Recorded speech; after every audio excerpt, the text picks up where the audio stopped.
Well, the leaves are falling. It's that time of year again. People are going to be converging on Culpeper, Virginia, looking for Civil War relics, and the pulse machines will be out.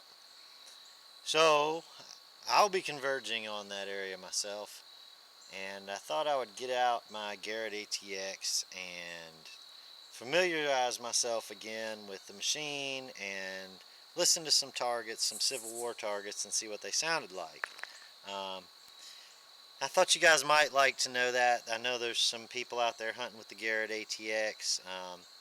So maybe this will give us all an idea of what different items will ring like, and maybe give everybody a heads up before they head up to Virginia. So with that, let's get into it and run some signals in front of this coil, see what they sound like. So I thought I'd try and shed a little light on how the Garrett ATX responds to Civil War relics. I got a big pile of Civil War relics here. I got a big can of stuff I'm going to test. Got some buttons and coins and shells and more dogs. And I thought we'd test these things out today and see how the machine responds to them, both signal wise and I figure we might as well go for depth too. Now granted, this isn't in hot soil. Everybody says these machines respond better in hot soil. I don't think they actually respond with more depth. I think they respond better than a VLF machine would in hot soil. But at any rate, gonna test some relics out today, see how they respond, set up a couple cameras, and we'll see how this machine does. It'll be curious to see how each relic signals to this machine. Brass relics, bullets, iron relics. And I'll talk about it a little bit as I go through each test. So, alright, let's get started with the Garrett ATX. First target I want to work on is an infield trigger guard. If you can see that there. It's a nice brass piece. Let's see how it registers. At 6 inches.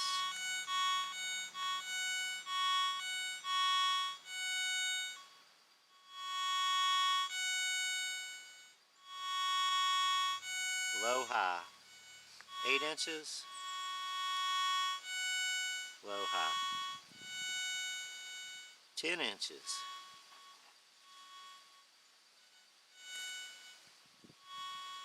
Just barely kind of there. 12 inches. Pretty much gone.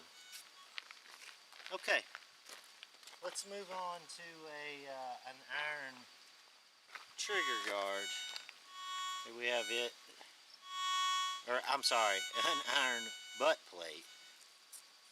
I need to drop this one in electrolysis and clean it up. But at any rate, it is what it is. Clearly it's going to read it from a long way. Let's see.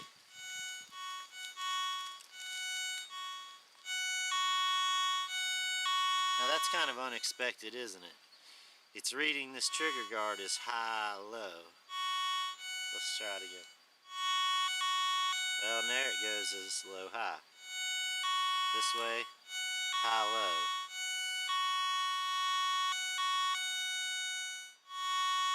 Low-high this way.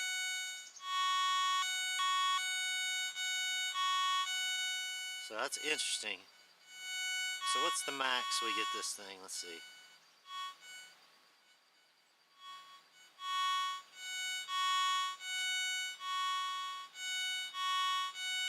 About a foot.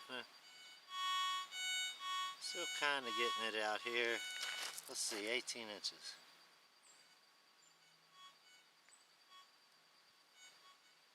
Just the slightest, yeah, not really. 16, 15, there's something there. 14, a little better. 13, 12, 11, 10, 9,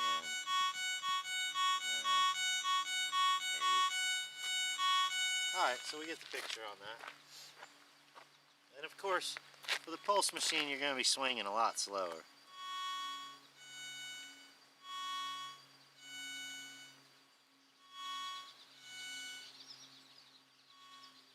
you get something out here, but it's not something that would stop you in your tracks. Okay, next up, a Confederate frame buckle. Gutterback Georgia frame buckle, they call these. So let's see how it rings at about 6 inches. Low high. Pretty solid low high. 8 inches. Yep, all day. 10 inches.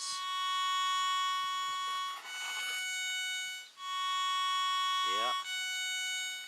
12.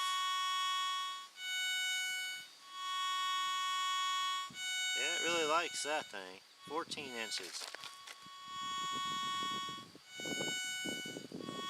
Low high still. Sounds good though. 16 inches.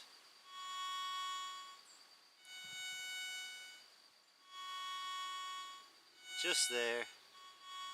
18 inches.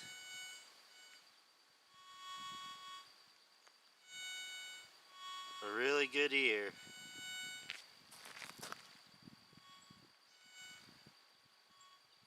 This is probably 2 foot.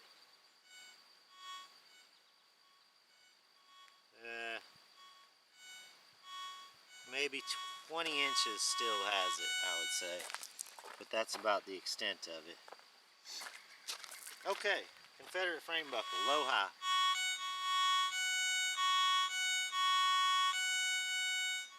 It'll read it from a good distance out. Now here's an interesting comparison. This is a carbine sling buckle. It's brass as well. Almost the same shape. Let's see how it reads this. Ah, you notice the difference? High, low. 7 inches. 8 inches. Now what's that? 10 inches. Can't hardly read it. 12 inches. Not even really there anymore. 13. 14. 15. 16. It's gone. Thinner brass, I guess, is the reasoning. I don't know. But those Confederate frame buckles will read a lot deeper. That's good news. Alright, moving on. Union breastplate. That's a nice one too. Yeah. Alright, let's see how this one reads. What do you think? High, low, low, high? What's it going to do? Here we go, 6 inches. Low, high, solid. How about turned on edge? Still pretty solid, man. Alright, let's see. 10 inches, I think we'll still get that. Oh yeah. Good and solid. 12 inches. Yep. 15. Yeah, it's still there. 18 inches. Yep. Faint. Digging a deep hole. This is probably 20 something. Still there. It's pretty well gone. It's there, but just slightly. You would think that was just a bump. So, I'd say 18 inches is fair. I'd dig that. Alright, moving on. Oh, that's a low high though. Something to think about. It's a nice blanket roll buckle. Thinner brass. Let's see what's it gonna do. Ah, low high again. 10 inches. 12 inches. It almost has a grunt. 16. 17. Yeah, 18. 18. Not bad for that.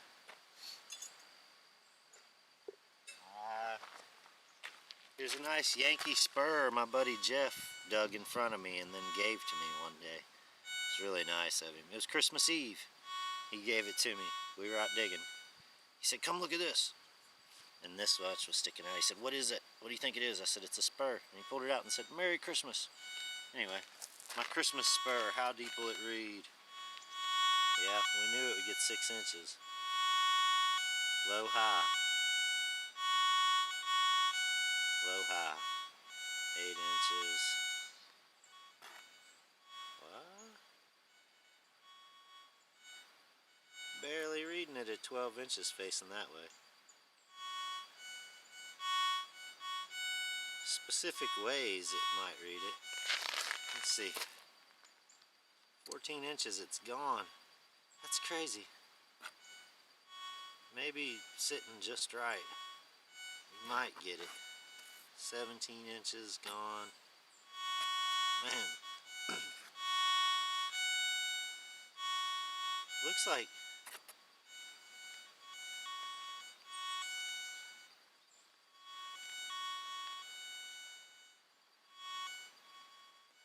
I don't know, would you dig that? I doubt it. 8 inches is about the limit.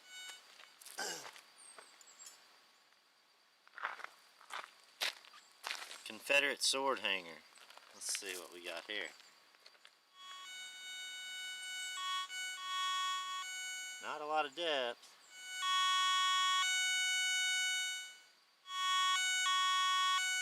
Low, high, low, high.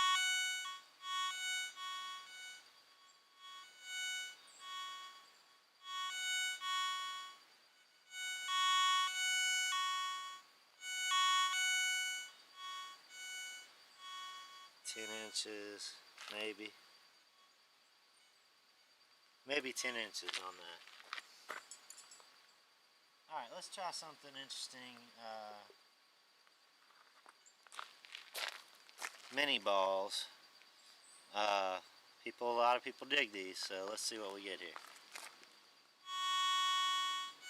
Low, high, 6 inches. That's a 58, by the way. Low, high, 8 inches.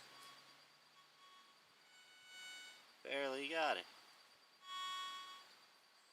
8 inches. 10 inches. Nothing there. Well, that's pretty sad to me. Here's a 69. Let's try it. 6 inches. Low, high, by the way, if you didn't notice that. And I have been able to set this machine to make minis read high, low. So, but it's in hot soil when I can do that. So, just low, high, 6 inches. 8 inches. Low, high, I'd dig that. 10 inches. Almost nothing there. 69 caliber. Come on now. 10 inches.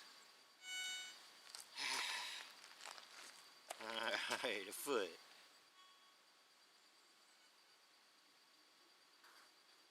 Not on my worst day would I dig it. There's nothing there.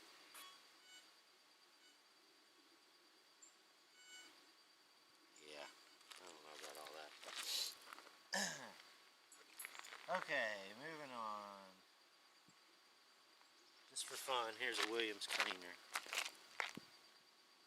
6 inches. Yep. 8 inches.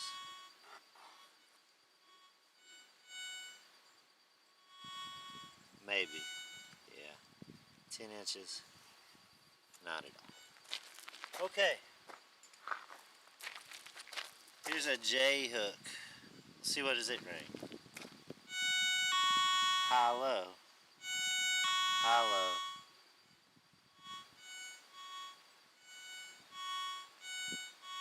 6 inches, maybe, yeah. Maybe at 8 inches. Not a chance at 10. Carbine bullet. Try it out. Let's see. High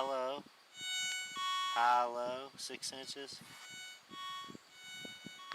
8 inches, 10 inches, maybe 12 inches. Yeah. No. Okay. Couple more big relics, and then we'll move on to some buttons and stuff. Here's a shell fragment. Clearly it's going to read it from a long way away. Part of a Hotchkiss base. So yeah, at 10 inches. Low high, solid all day.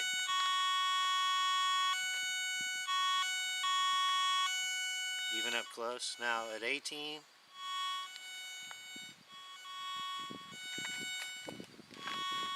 Still pretty good, I guess. 20 something. Little signal, but almost nothing there. Now how about the shell? Hotchkiss shell. What's it gonna read? Clearly it's gonna read it.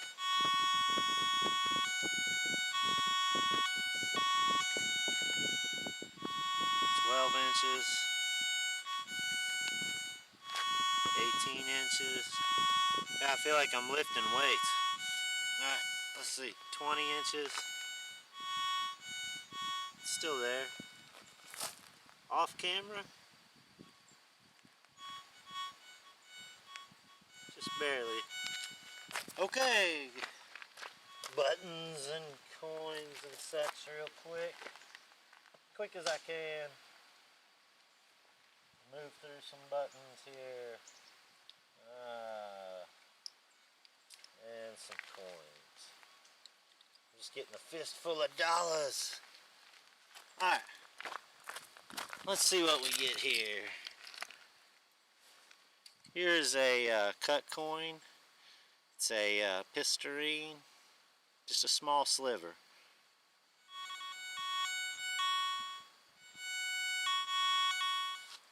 At 3 inches.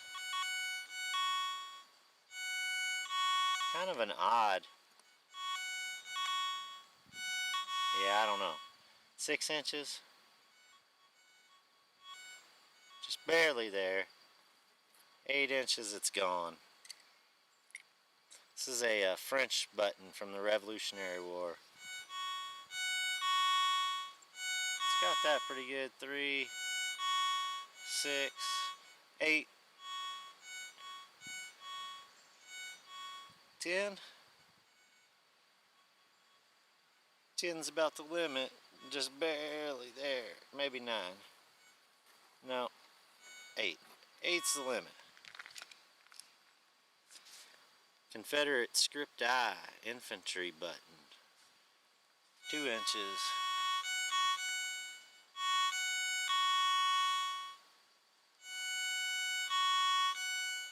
High, low. Low, high. It kind of varies. 6 inches. Yeah. 8 inches. 9 inches. 10 inches. It's about the limit. About the limit's 10 inches. Just an old Yankee button. 4 inches. 6 inches. 8 inches. 10 inches. It's about 10 inches is about the limit on these buttons. Okay. And you know some of them are ringing high, low. Let's see. Here's a block eye, cast block eye, one piece. What's it going to read? High, low, low, high?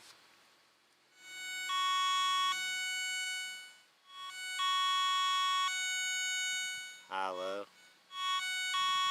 But if you go this way, it reads low, high.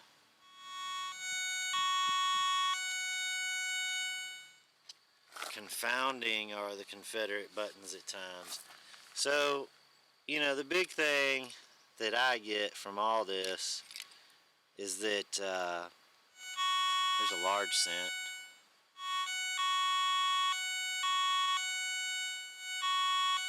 Low, high. The big thing I get from this whole test is that you should dig every signal if you're in an area where you're hunting with a pulse machine. I know it's going to probably suck, and luckily this machine has an iron check on it, and it does kind of work once you get the machine out of the ground, or once you get the target out of the ground. It mostly is when it works.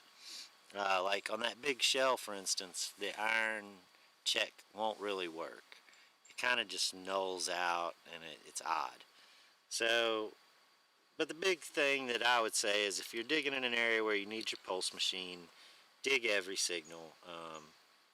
You're most likely in Culpeper or some other hot soil area, and just go ahead and dig them all if you're using a pulse machine, because you just never know what it could be. It could be a block I button and you're hearing low high, or, well,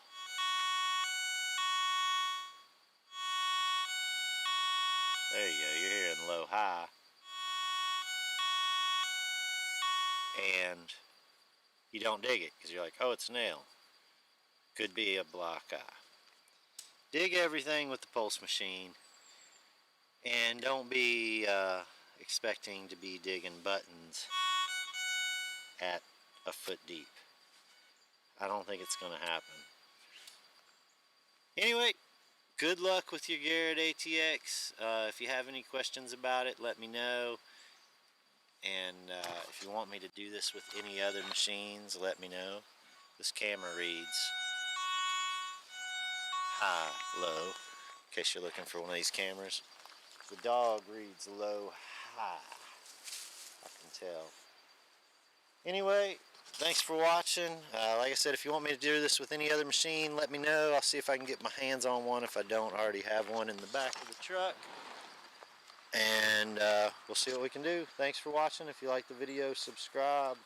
We'll see you hopefully in the creek soon. Gosh.